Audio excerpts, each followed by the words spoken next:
Welcome to Mershman Seeds Cup of Joe. On this episode, hear about what's going on in the world with prices and supply considering the conflict in Ukraine. We have a discussion about how it affects us at home. Hear Ben's takeaways from a meeting he went to in Wellsville, Missouri, where the topics of discussion were tar spot and Physoderma brown spot. Dick Moore's planning guide is now available on our website. It's made from knowing the phases of the moon. Hi, this is Joe Mershman, and welcome to Mershman Seeds Cup of Joe. Today our regulars are here, Turk and Ben, and a lot of stuff going on this week. A lot of stuff to think about, and it's almost scary. And so we'll talk about some things that we do know, and as always, we try to help farmers raise a better crop and be more profitable, because at the end of the day, that's what puts food on their table. So Ben, would you like to bring something up that came across your desk this week? Yeah, so I put on a meeting in Wellsville, Missouri, which is Montgomery County. That'd be east central Missouri-ish. And the topic of discussion for that meeting was tar spot and Physoderma brown spot. So I gave a quick little plug on Physoderma brown spot. It's probably it's not as popular, it's not as in the spotlight as what tar spot is, and we've talked about tar spot a couple times, but they have probably 1 out of every 10 fields last year had some Physoderma issues, and they kind of wanted me to give them a little background about infection and stuff like that. So I figured I'd did a little bit of research on that this week, so I'd share a little bit about Physoderma brown spot. So Physoderma brown spot is a water mold. It is unique in the fact that it has a flagella. It is in the same class as like the downy mildews and the pythiums and the phytophthora. So what that means is it takes an exceptional amount of water for that fungus to move. Once it's a zoospore, which just means it's in the adult stage, the infection stage. So one of the things that has to happen for the disease triangle to be effective is that we have to have a lot of moisture. Literally swims towards the roots then. Yep. Saturated soils. Yep, saturated soils and saturated leaf wetness. So the Physoderma can inoculate. The Physoderma survives in the soil for 2 to 7 years in crop debris as the sporangia form, which sporangia is just a fruiting body that basically is like a dormant form before the zoospores are before they germinate with enough moisture and heat. And basically what happens is the sporangia pop when they have enough moisture and heat, and the infections float down and eventually get into the whorl of the plant when the corn is from V5 to V7. So that's, calf high to knee high corn, and the infection point happens there. So it's unique also in the fact that it's a foliar disease, but the infection happens early. So it's more like a sudden death, where if you're going to treat the disease, you have to treat it at a V5 to V7 application. So the infection happens, we have plenty of moisture, plenty of clear sunlight, plenty of heat in the early part of June, and you got all favorable environments. You're going to see disease start to show up VT to R1, so right before tassel, right after tassel. And what's going to happen is if you see foliar symptoms, you're going to see purple raised fungal marks that run down the midrib. That's one of the easiest designating factors. But you see that fungus running along the midrib, and then any place where that fungus is at, is it has a yellow streaking on the left and right side of that fungus. Some of the things that it can be confused with is southern rust, because it kind of has that yellow same color effect to it. But the southern rust will rub off, and you can see yellow or orange, yellow to orange on your hands. You won't see that with Physoderma brown spot. Eye spot is another one that can be confused with, but with eye spot, you take the corn leaf, you hold it up to the sun, and there'll be bright luminescent that comes through that eye spot. You won't see that with Physoderma.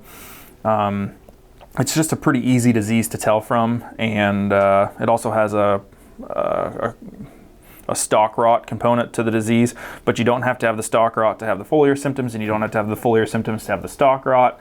So what the dead giveaway with Physoderma is you will see the stalk rot happen from the 5th to the 7th node, which matches the infection period, because that is where the infection happens. So you're going to see the corn plant break off quite a bit higher than where you would with a typical crown rot, where typically you'll see it break off at the first or second node. So plant diagnostics, you can send those in and they can confirm Physoderma. So I see Physoderma every year, but I see it in the end rows, and that's because the wind blows the sporangia, and end rows have a tendency to have more stress. End rows have a tendency to have more inoculum load from things that are wind blown, like the rusts. So they're seeing a little bit worse down there in Montgomery County this past year. So I wanted to kind of give an update on that. And one of the ways to protect yourself is there are varieties. Very few companies talk about Physoderma, but there are certain companies that talk about resistance. And there was a study done out of Kentucky this past year where Delaro Complete, which is one of the newer fungicides that has 3 modes of action, which would be an SDHI, a triazole, and a strobilurin. That Delaro Complete has efficacy when you spray from V4 to V6, which means that you have to have active ingredient in the whorl before the infection happens. So we've had some talked about Xyway in the past. Would that have an effect on this disease, Ben? I would have to go and look at the label for what diseases it controls, but there's nothing in me right now that says that Xyway wouldn't protect that disease as well. So I would say that that's probably a pretty good guess. Just simply because it translocates in the plant. Yep, and that's one of the things we talked about at the meeting last night too. I need to look up on the label to double check and see if Physoderma is a labeled product, but there's no reason why I wouldn't think that would be another great option, and to control both Physoderma, to control tar spot, to control the rusts that come in early. Because one of the key hits that we talked about with the tar spot last night was that how polycyclical, like a rust, tar spot is. It'll start at the bottom of the canopy, and I know I'm switching directions here, but the huge takeaway about tar spot is you will have a problem. By the time you know you have a problem, you're probably already too late. So I was just going to say, both of these diseases are very similar in that fact that by the time you see it, there's already significant yield loss. Correct. Yep. So it's one of those deals where if you're scouting for the tar spot, you're going to be, or the rust, both of them were problems last year, you're going to be scouting the very bottom of the plant, and you are going to be looking for single-digit fruiting bodies, little black pustules. You're going to be looking for 1 or 2 of those because it is, the growth rate is exponential.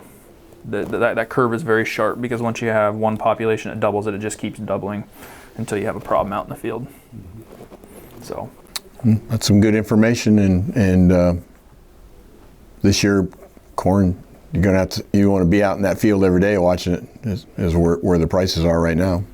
Yeah, that's right. With the prices going up every day and the value of this crop increasing every day, it's going to be very, very important to manage this crop at the highest level you possibly can if you can get the products to do it. And that is going to be the key for this next year, and I'm sure we'll have lots more discussions about that as the year goes on ways to still enhance your bottom line for these crops that are in the field. The markets this week, corn continues to go up. Corn's up over $1 this week alone. Soybeans are new crop corn was up over 50 cents this week alone. The main activity is in the corn because Ukraine was exported a large percentage of the world's corn supply, and right now the trade's of the opinion that this year's corn crop and or wheat crop is probably not going to get planted in the Ukraine, or at least that's the assumption. We don't know what's going to happen. We have no how long this is going to go on, but the longer it goes on, the more likely we're going to see prices at these levels or continue to go up. Now, if something changes rapidly, prices can go down just as fast as they went up, and so that's the risk here. So what do you do on marketing? I mean, I heard one analyst say this morning that the best thing you can do is go to the bar and have a drink and just wait for things to stabilize, because we are at record prices, and if everybody knows what their crop, what their cost of production is for this crop that's going to go in the field, I'd be taken advantage of some of them. We know federal crop prices come in, and we're officially announced at $5.90 on corn and $14.33 this year's soybean crop that's being planted this spring. And so that's going to kind of put a floor under the market, in my opinion, for a lot of farmers that are saying really no need to get too excited for anything below those prices, because I am protected with my crop insurance. Turk, your bar suggestion, there's even a couple problems with that. Everybody's dumping Russian vodka right now as in protest, and then Ukraine also produces a lot of barley, and the report came out this week that beer's going to be going up. So the situation is getting worse.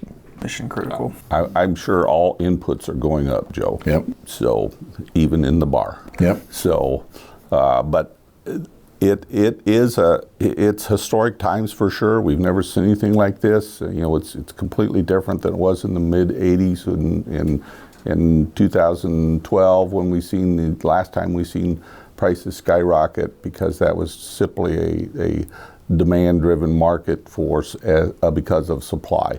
This is something totally different, and we still have that problem. South America is seeing significant rains now, but we're at that point where significant rains actually kind of hurts our possible supply as soybeans are coming out of the field, and so it can delay and ruin quality and just lots of other problems that are really not, it's probably too little too late in South America. I saw an article from Successful Farming. It's like $30 soybeans, and question mark, and they were just taking past prices like 1974 when soybeans hit $12.50, and that would equate to $78, taking into account inflation. So are our prices high, or how high can our prices go? That's the scary part about this whole scenario. If we do go to 30, that means everything's going to go with it, input costs and everything, that hyperinflation, which we, believe it or not, we talked about hyperinflation months ago. That's a possibility. So about a year ago right now, I think we were talking about the possibility of hyperinflation, and everybody was kind of smiling at the numbers that we were throwing around, but we're headed that direction, and I don't, unless our government does something to start curbing this, and so far they haven't been willing to do a whole lot, and with fuel prices continuing to skyrocket, fuel went up. A barrel of oil was over $112 this week, and so it could easily go. Well, I heard one guy say it could go to 200. So there's room for a lot of inflationary things to happen here yet, and. But the other side of this coin is the basis is widening out now, which the basis really reflects true demand.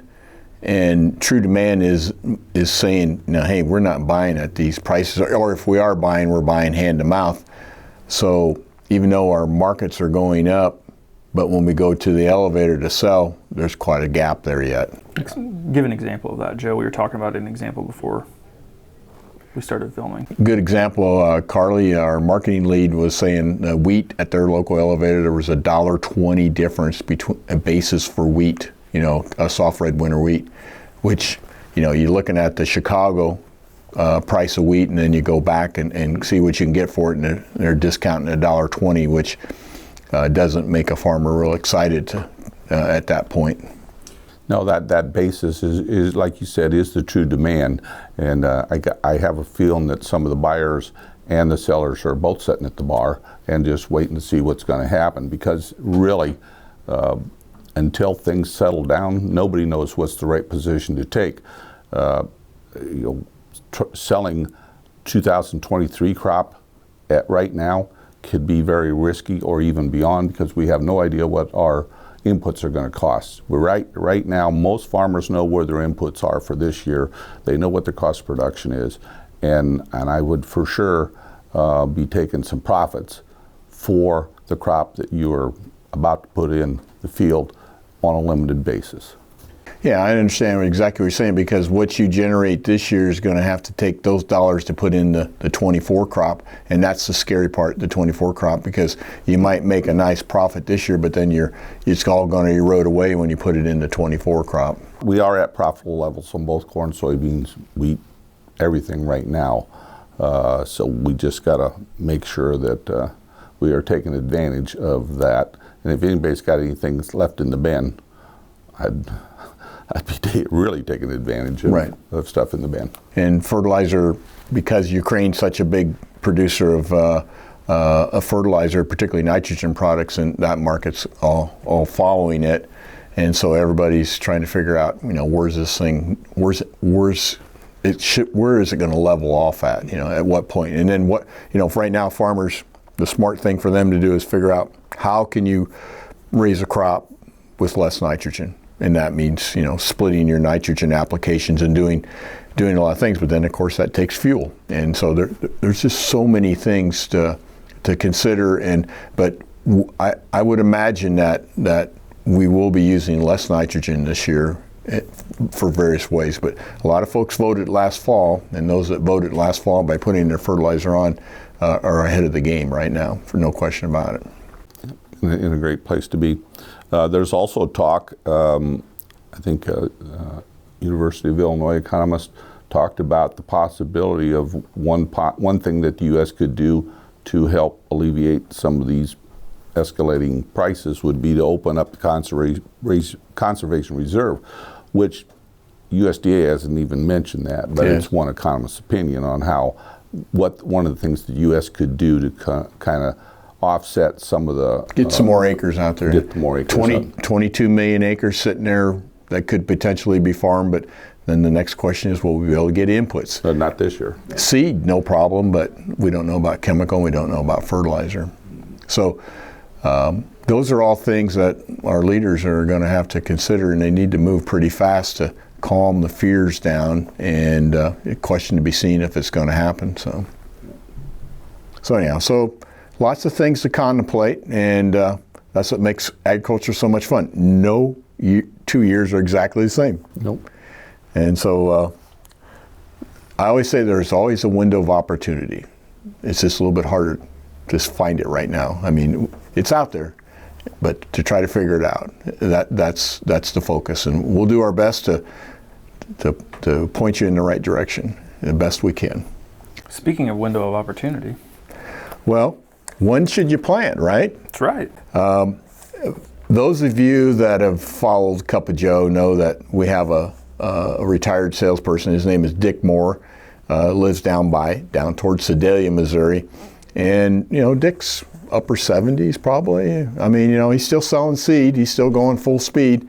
But his grandfather passed on to him the skill to be able to put out a planting guide based on the signs of the moon. And we all know that the signs of the moon it has to do with the gravitational pull against the earth. And there's a lot of belief that there's a certain days you should plant and certain days you shouldn't plant. So we will have this posted on a link today, and it's also on our website, but it's called Dick Moore's Planting Guide, and it will help you in your garden, when to transplant.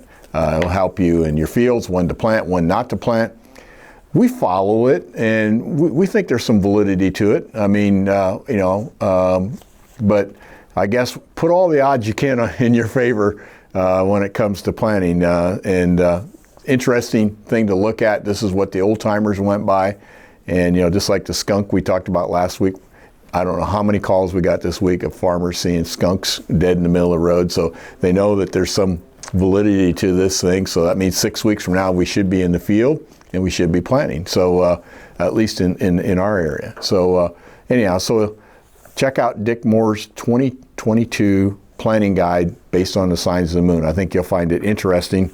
And then it is anecdotal, but a lot of our 1 day or 2 days a year that we're not supposed to be planting, that we do a lot of replants on, a lot of times they fall on poor days. They match up, don't they? On those poor days, yep. Yep. So we think we watch it, and it looks like we're going to have a pretty good April and even a pretty good May for planting this year. In other words, lots and lots of days. There's only just a few very poor days there. So check it out.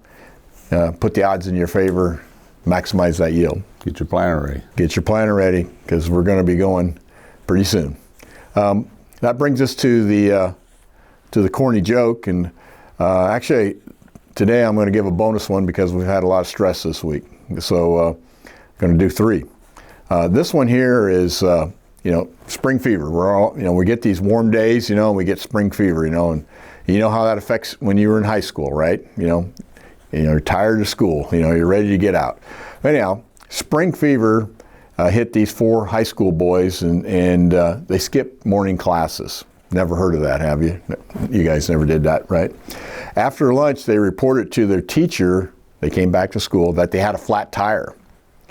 Much to their relief, she smiled and said, "Well, you missed a test today, so take your seats and spread yourself out. Don't be next to each other, and get out a piece of paper." Still smiling, she waited for them to sit down. Then she said, "First question, which tire was flat?" Smart teacher. All right. Where can you buy a ruler that is 3 foot long? A yard sale. Sure.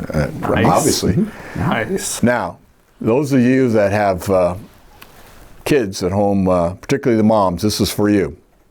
This is where your son or daughter asks you this question: "Mom, can I get $20? And of course, mom always replies, "Does it look like I'm made out of money?" And of course, your child could respond, "Well, isn't that what MOM stands for?" But anyhow, Made of money. We hope this week that you've been healthy and you've been safe, and we can be thankful that we're not in Ukraine, and our hearts go out to those folks that are suffering. Food is an extremely tight commodity over there. But anyhow, we'll see you next week, and we hope things are better. Take care. Thanks for tuning in to Mershman Seeds Cup of Joe.